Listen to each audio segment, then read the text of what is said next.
The scene opens with a man in a crisp white suit, standing near a fancy door, looking troubled. A thought bubble hangs above him, containing a single hesitant word. But he seems to be grappling with a decision or an objection. A hand gestures dismissively near the door. The dialogue bubble continues, showing the second person's insistence.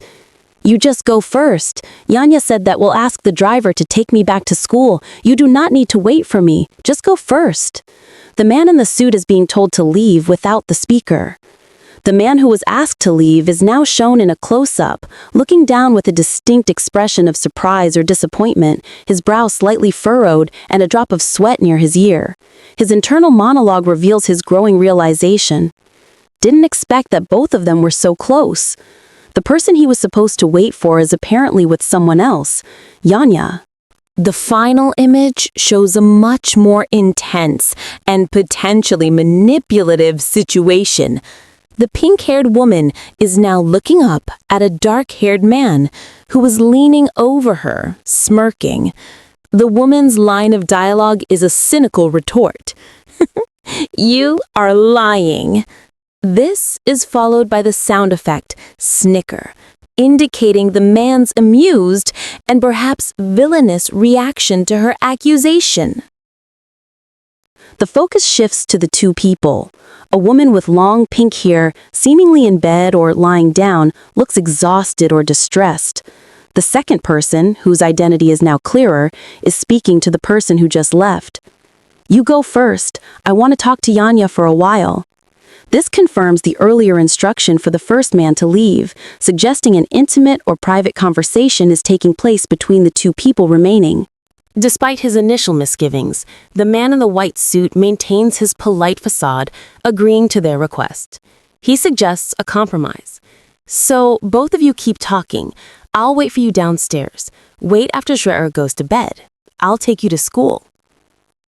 His internal thought bubble shows he is trying to rationalize the situation. Recently, Schreier's mood is not good, rarely open to someone.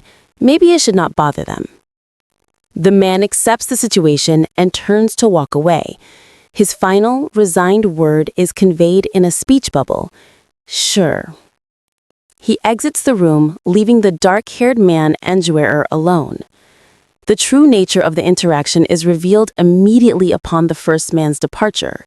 The dark-haired man is shown embracing the pink-haired woman, Schreier, with a sinister smile. He leans in and taunts her with a chilling whisper. He is gone. You don't have to try to hold back the groan. This confirms that their intimate interaction was not consensual or was being forced or staged. The scene closes on a stark, dramatic image of the dark-haired man's body pressing down on Schreier, who was hidden beneath him. Her hand is visible, pushing against him in a futile resistance. The single damning word in the speech bubble emphasizes the moral judgment of the action. Shameless. The scene cuts off with the man's cruel actions overriding her protests. Schreier, the pink-haired woman, twists away from the man, her face a picture of desperation and anguish. She struggles and pleads with him, her voice filled with pain. Let me go. I beg you. The focus snaps back to the present. A man with dark, swept-back hair leans in close, his intensity palpable, nearly pressing his lips against the pink-haired woman's. The close proximity is confrontational yet charged. He questions her directly. You and Ziquin came to the backyard tonight? A hazy memory flashes across the scene, perhaps triggered by the present moment. A beautiful woman with long, flowing pink hair is caught in the arms of a handsome man in a suit and a white coat, her head tilted back as he cradles her face. In the foreground, another woman with the same striking pink hair and vibrant purple eyes gazes out, her expression complex, a mix of surprise and confusion, as if witnessing or recalling this intimate, perhaps painful moment. The camera moves to a close-up detail of the woman's arm and chest. Her long pink-red hair cascades over her shoulder, drawing attention to a delicate, slender silver bracelet on her wrist, contrasting against her light blue top. The man straightens slightly, his gaze dropping as a thought bubble appears above him, filled with suspicion and judgment. It seems both of you have done something. The man in the bark suit is positioned intimately over the woman, who is lying down, perhaps on a bed or a couch, her pink hair fanned out around her. Her position is vulnerable under his imposing figure. A thought balloon bursts from the bottom of the panel, filled with a pressing, jealous question. How much has their relationship developed after all? The tension escalates. The man's hand, strong and commanding, is now wrapped around the woman's throat, though his grip appears less suffocating and more one of possessive intensity. Her eyes are wide with a hint of fear or shock. A large speech bubble from the man simply poses a single loaded word, indicating the intimacy level he is scrutinizing. Hug? A dramatic close-up focuses solely on the man's intense purple eyes and the lower half of his face. His expression is cold and deeply suspicious. Two more thought bubbles appear, escalating his interrogation and jealousy. Kiss, or has it been more intimate than this? The woman, her pink hair dramatically splayed out, stares back with wide, terrified eyes. She is clearly caught off guard and panicking under the pressure of his questions and the physical restraint. The hand that was on her throat now cups her chin, forcing her to meet his gaze. Trying desperately to deflect the accusation and explain her presence with the other man, Z. Quinn, the woman attempts a clumsy lie. No, he was just afraid I had a cold, so he took me out to go for a jogging. Her words trail off, revealing her nervousness and the flimsiness of her excuse. She clutches the fabric of her clothing or perhaps his suit jacket in distress. The perspective shifts dramatically to a shot of the woman's bare legs and feet, suggesting she is now reclining or sitting on a soft surface, possibly a bed, indicated by the pink, rumpled sheets. She is wearing a flowing light blue dress with white, snowflake-like embroidery, emphasizing her vulnerable state as the tension hangs in the air. The man, leaning in close and glowering with barely concealed anger, sees right through the woman's weak excuse. His contempt is clear in the speech bubble. Jogging? With your health, how long can you run? You think I'm an idiot? He is dismissive of her lie, pushing the emotional pressure to the breaking point. The woman is clearly desperate, grabbing his hand, their suit jacket as she pleads her case.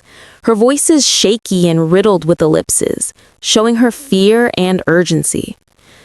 No, we just said a few words. He hugged me, just a hug. That's the truth. She's trying to stick to her story, even as the man's posture and words threaten to overwhelm her. A close-up shot of the man's profile, his eyes closed or nearly closed, reveals a dangerous shift in his demeanor. His mouth is set in a slight, almost cruel smile. This expression suggests he is either calculating his next move or savoring her distress, confirming his dominance in the conversation. They are now standing apart in a well-furnished room with the woman looking shocked and distressed. The man is still demanding answers, his voice now colder and more focused. When he hugged you, did he do anything else?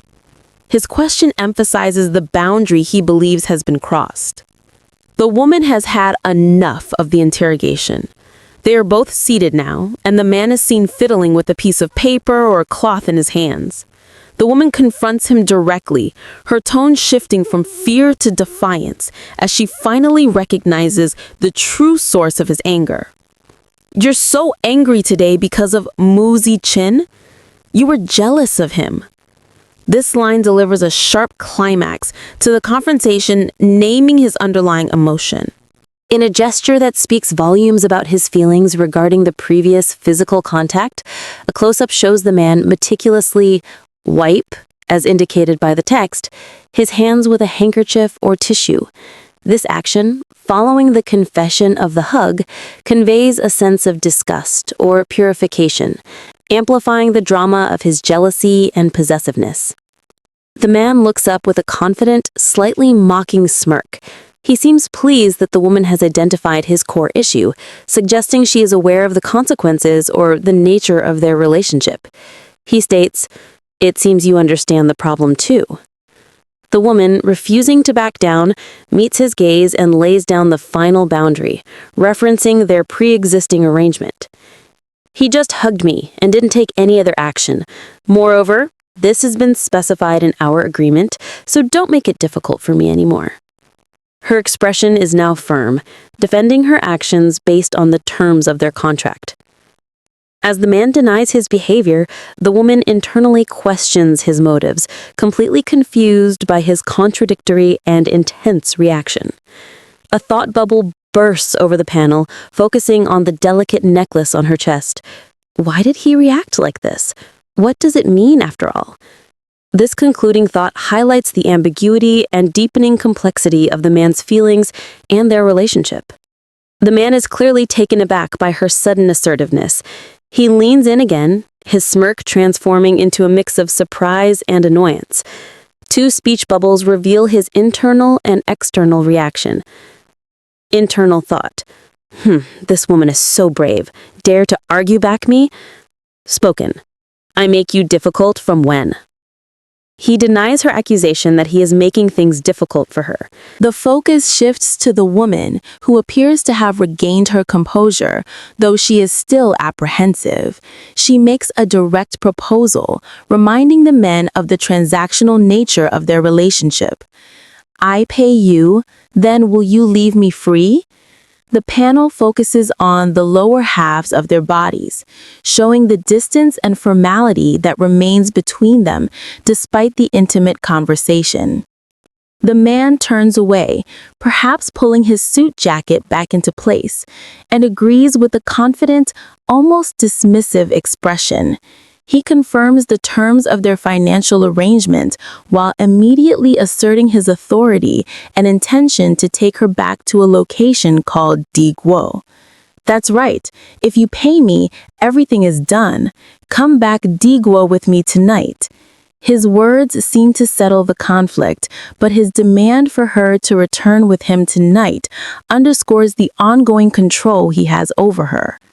The final panel of this sequence shows the man's back as he walks away or turns, leaving the woman's head and braided hair visible in the foreground. Her uncertainty is captured in a thought bubble that hovers near his suit jacket. Will he keep his promise? This ending note leaves the reader with a question about his sincerity and whether the promised freedom will truly be granted after the payment.